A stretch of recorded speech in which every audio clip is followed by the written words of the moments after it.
Well, good afternoon. Diagnostic Dennis here. Got a 2000 Jeep Cherokee Sport 4x4 off-road guy.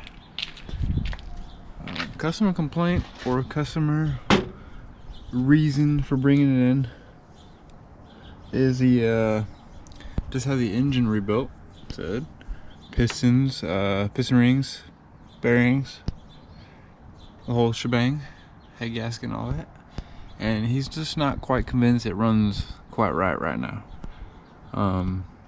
Preliminary drives, not bad actually. Drives fine. Got some big old tires. What are these? Some 35s. Damn, son. So it doesn't have the top speed, but it feels like it runs good. Feels like it runs smooth, decent power. So just doing some basic engine performance health checks. First check, as you can see, is we got a coolant leak. I pressurized it yesterday. It's the water outlet. Looks like it's got silicone along with the gasket, so I'm not a huge fan of that. Either way, that's not too much of my concern, but I want to point that out because it is a problem on a fresh rebuild. So the plan on this thing was just to do some basic checks, which we're going to be doing. And yesterday I drove it with the E-Scan on there, and then the day before that I had a little time, so I drove it with the Snap-on. Didn't see too much with the Snap-on. I'm looking for misfires, and I did not see any misfires. I had a weird problem where driving this thing, the communication was cutting in and out. There it is. It's very interesting. I can replicate it by backing out of my driveway. Didn't seem to do that with the E-Scan though. Not going to be too concerned, but when it was communicating, my misfire stayed 0.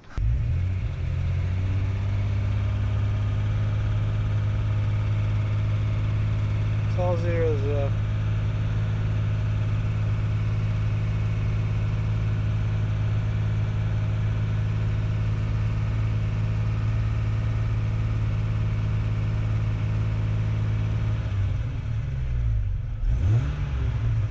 Oh, snap throttle, I get one-on-one.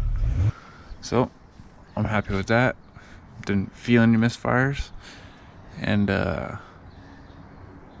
E-Scan, I found its limitations on a speed density system. Got a map sensor right there. Right there. Map sensor right on the intake manifold. No MAF sensor to tell the intake airflow. So the E-Scan tool is limited with that. All I could do is the fuel trim tables. But back to what I was saying with E-Scan, this is what I was saying. Bank 1, got decent charging voltage, 13.8. Fuel trim problem. What I was seeing was looking at idle, we got a bad fuel trim. We're taking away fuel. 16, 17%. 12% right there. We'll get a little higher RPM, above 1200. And then after that, it goes green, plus or minus 5. Even zeros. Plus or minus 5 is beautiful. So that one to that, and then there's a second one just to double check it, and pretty much the exact same thing.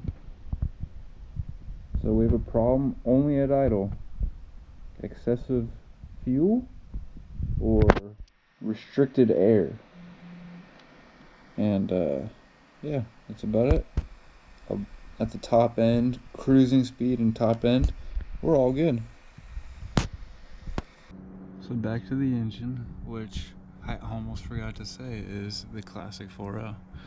But why would I say it when we already know what engine a 2000 Jeep has?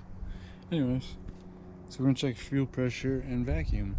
2 basic tests. Fuel pressure, I mean, you do need the adapters, which I use as UR and R. These are the best fuel adapters on the market. I've used it for EVAP too when it has quick disconnect lines. comes with a 3-way valve as well, and we're going to be using that for a separate test as well that we'll be doing inside a test. Inside a basic fuel pressure test, there's another test, and then we'll be looking at vacuums. So yeah, vacuum source, I checked the vacuum already right here, and it was on this left one. I just couldn't find an adapter for my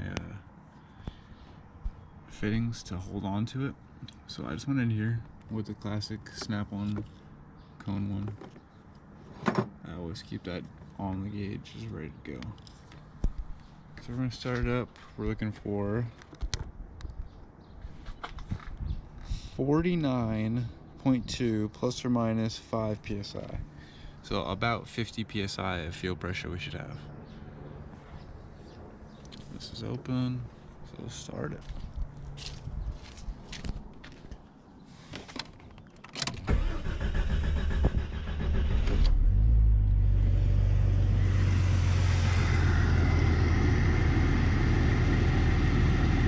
A little low, about 45-ish, 44 and a half. But here's the interesting part. So the booster hose is the same as the other hose, which it should be. Look what kind of vacuum we got. We don't even have 12 inches. If I raise the RPM, there we go. That's what we should have.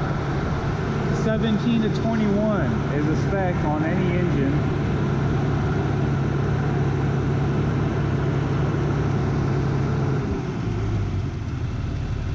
Look at that. So no wonder it drives fine, high RPM, but low RPM, not really. It's idling okay. I wouldn't even call it a rough idle, but in the car you can kind of feel it a little rough. Like look in the intake manifold compared to the modules, not moving much. This isn't moving much. It's stable, it's just low. It's like weak. Cam timing maybe, I'm not positive, I didn't rebuild it. But we're gonna do some more checks. Quick shout out, Proper, Cody's Auto Diagnostics.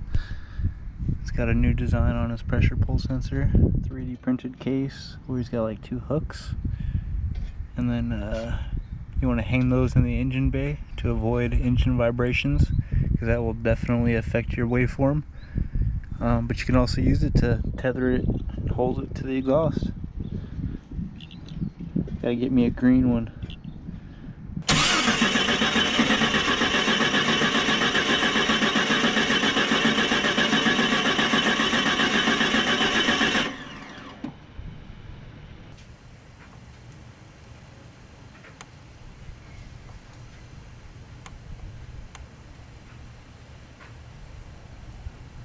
Six psi difference. That's not bad. And we're at 113 to 119. Spec is 120 to 150. So we're not in spec. 119 barely. 113 not in spec. And so let's see how much we're losing. Because when you're cranking it, you can build up compression, and there's no cylinder that's going to seal perfectly. So you're going to lose a little bit of compression. When you come back down, you don't see an exhaust plateau because we're not running, we're not building an intake vacuum, but you're going to lose some sealage up here, which is going to show right here. And I believe the spec is 4 inches. 4 psi, 4 inches. This is 6 psi, so that's excessive. So there you go. We have a cylinder leakage right there. Are the towers leaning? I don't think the towers are leaning. I'm not gonna say that. Red is exhaust. That looks relatively even.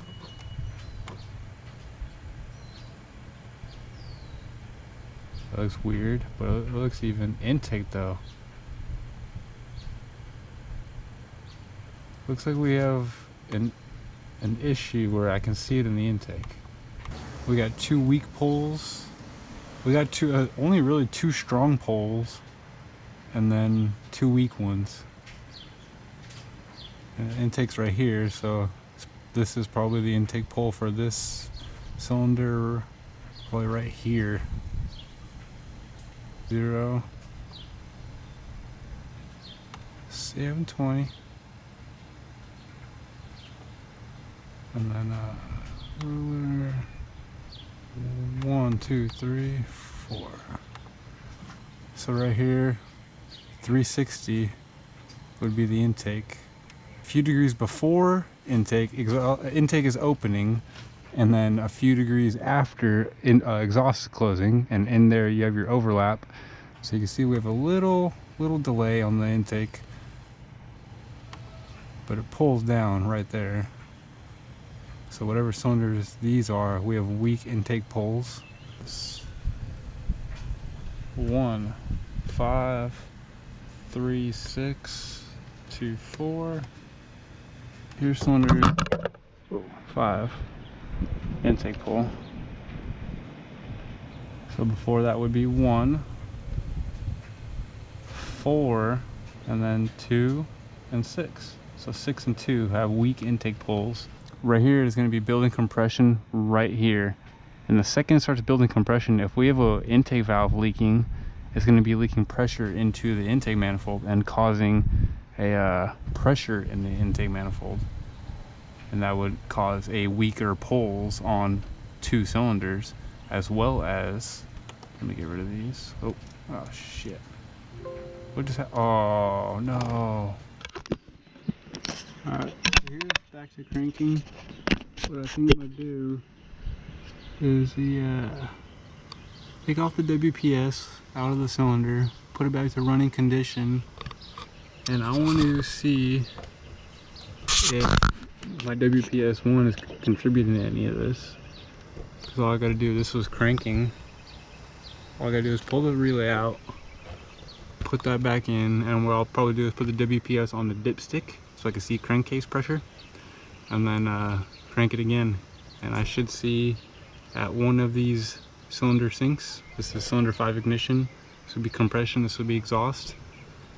This is this green is either going to go away or stay there, and if it stays there, then there's an issue. There's definitely a cylinder integrity issue if that stays. I just want to show you, when you close this valve, it should jump up. And it did not. It just stalled. I'd say a weak fuel pump to me. Try that one more time.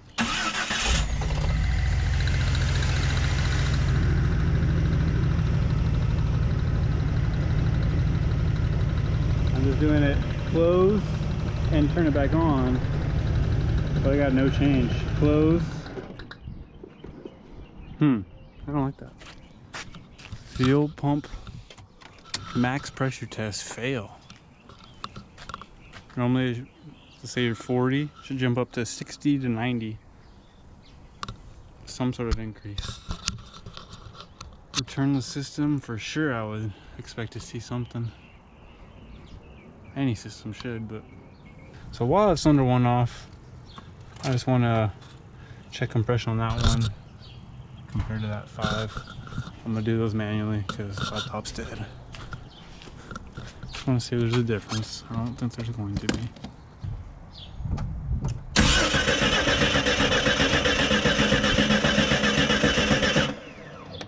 But that's not good. I'm only making 100 psi, and that's the. This is the way that would show like 150, 180. So if this doesn't show 120 to 150, that's bad. So I'm gonna relieve the pressure, and hopefully it doesn't move, and hopefully I get 4 to 5 pulses. First pulse should be half the compression, like a running compression.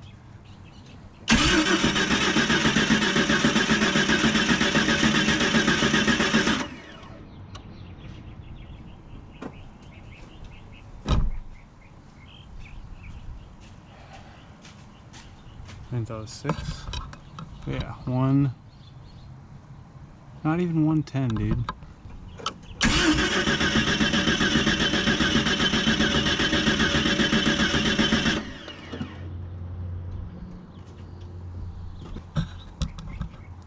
Alright, that time we got 120. Huh. It's under 5.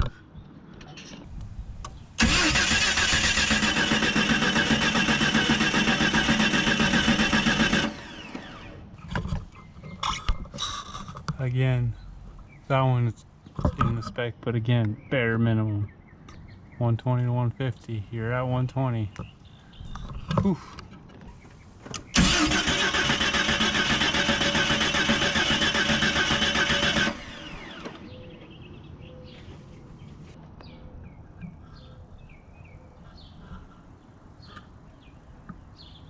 That one didn't even make spec.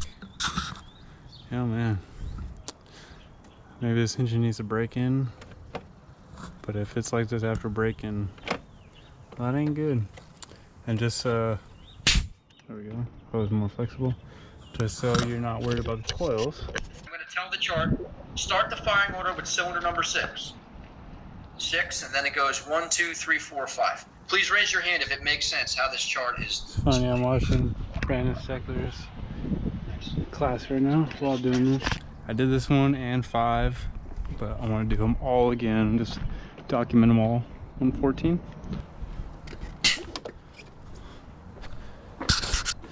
So, disconnect, on thread, plug back in. Alright, cylinder 2. 1, 2, 3, 4, 5. Ooh, that's not good. No obstructions. It's literally 100. 1, 2, 3, 4, 5. The first one, like 10 psi bump, so I'm not even count that. 6 bumps to get it to 105. Alright, cylinder 3. 113. Same thing, 113. Consistent at least. Consistently bad. 113 cranking. Never mind. 110. 108. There we go, cylinder 5. It looks big, but it's still only 111, 112. That one was 118. 112 to 118. Still below spec. Alright, last one, cylinder 6. 120. That was the only one that made it to spec. 1, 2, 3, 4, 5.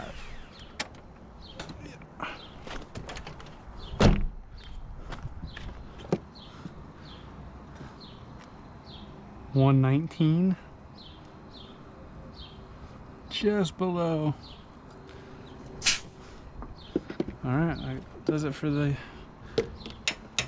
leak down, or compression. Let's do leak down. So here's a new bad boy air compressor, Fortress from Harbor Freight, but specifically this ultra quiet 2-gallon. It's very quiet. You can hear this thing pretty quiet. You can have a conversation over it.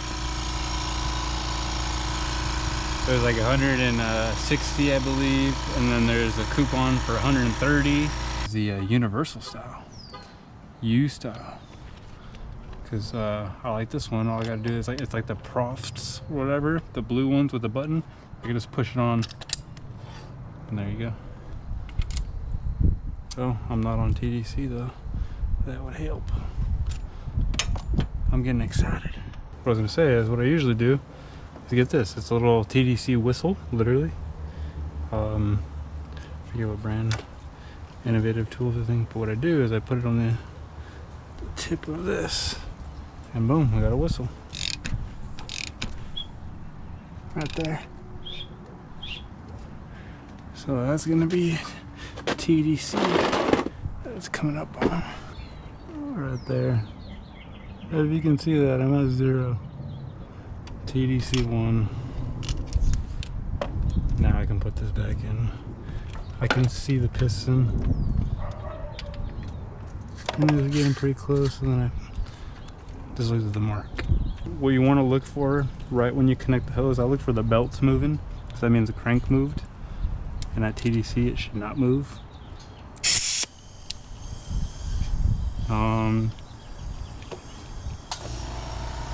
60%, 65% leakage.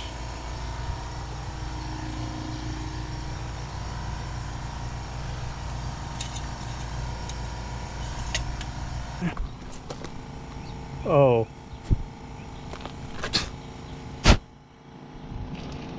Yeah, there's your problem, buddy.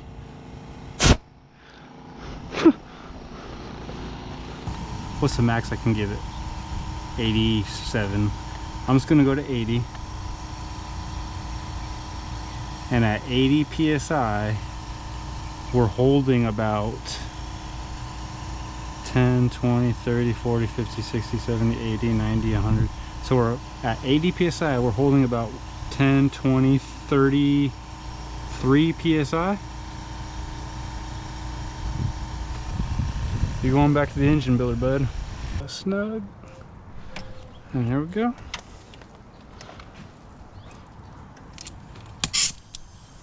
This one's better. 80 PSI. We're holding 10, 20, 30, 38. Let's see if it's exhaust again. Yep.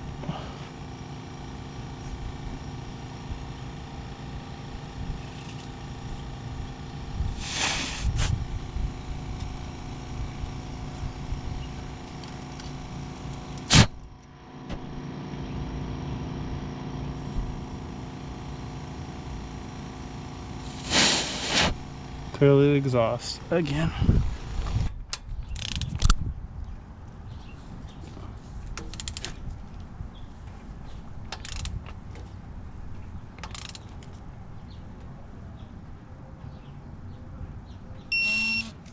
$119. Perfect. Cylinder 3. 153 624.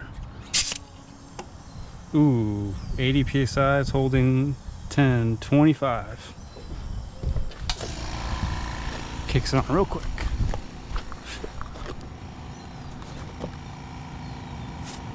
Yep.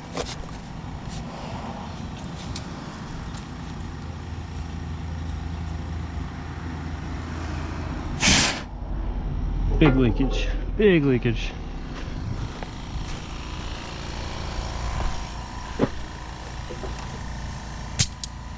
Oh, take a picture for the gram. Crank spun a little bit.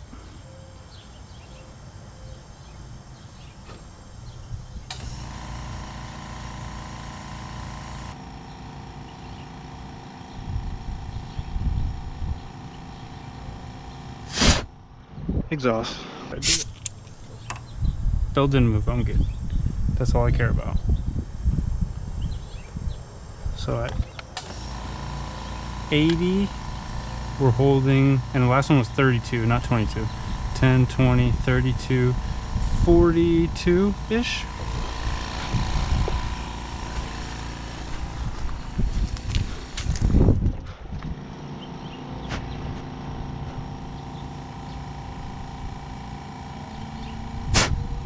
Exhaust.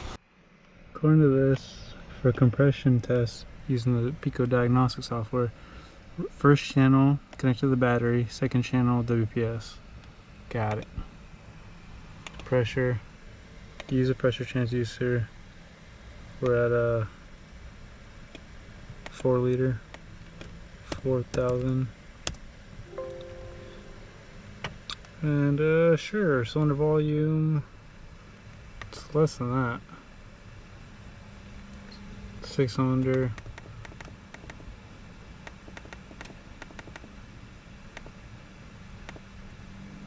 Whatever, I'm just gonna use those numbers, but make it a force. Please ensure make it a 4 liter. Yeah. Crank engine, okay. Foot hold open.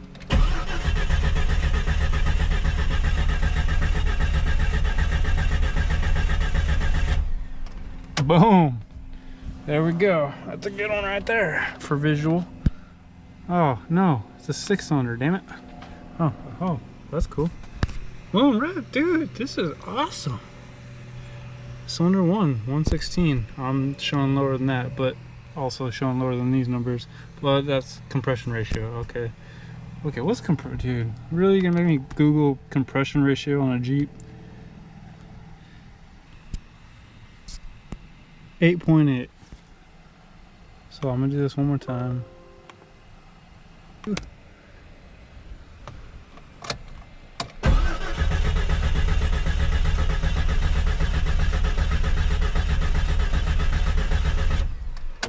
Okay, so I didn't really change it. There you go though. All not good.